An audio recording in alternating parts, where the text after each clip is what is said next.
Mbola eto amin'ny tanàna Antananarivo renivohitra kosa mahakasika ireny rodateur izay efa hita amin'ny parking etsy Analakely. Mitaky ny fangararana ny mpanolontsaina ny tanàna Antananarivo Lalatiana Rakotondrazafy amin'ny fomba hitantanana azy ireny miaraka amin'ny Easy Park.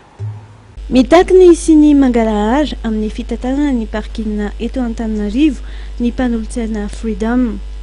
Tokony hazava hoy Lalatiana Rakotondrazafy ny fifanarahana ataon'ny fiadidinan'ny tanàna Antananarivo amin'ny orinasa tsy miankina Easy Park izay efa nametraka fitaovana hitantanana parking eto Antananarivo. Somary gaga izahay hoe nefa ny tompona ndraikitra ao anatin'ny commune nefa hitanay an-gazety miteny hoe alefa le projet nefa le deuxième adjoint zany milaza fa tsy mahalala momba an'le izy zany ve tsy famitahana indray mandeha indray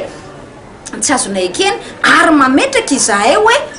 haizany mangarara rehefa nijerevanay le projet na budget tsy hitanao soritra ao mihitsy na kely aza hoe ity ny vola hiditra amin'le parking rehefa ho gerena tsy miankina ilay izy indrindra io izy park io ary zay ty afantatra hoe ohatrin'ny isan-jato no an'ny commune dia ohatrin'ny isan-jato no an'le Easy Park ary maninona tsy maintsy le Easy Park mataovy ny appel d'offre ary ataovy aloha le tetika sahandrany zay vao miroso aminay rehefa tena hita fa mety dia atao amin'ny ankapobeny le izy fa tsy atao ohatran'ny kantranatrano ohatrany fa mamofopofona kolikoly nge izy raha ohatran'izany zay ny tsekenay. Namafisy ny Lalatiana Rakotondrazafy mpanolontsaina ny tanàna Antananarivo fa tsy manara-dalàna ny fomba ny vidianana orinasa tsy miankina Easy Park ny fitantanana ny parking eto Antananarivo.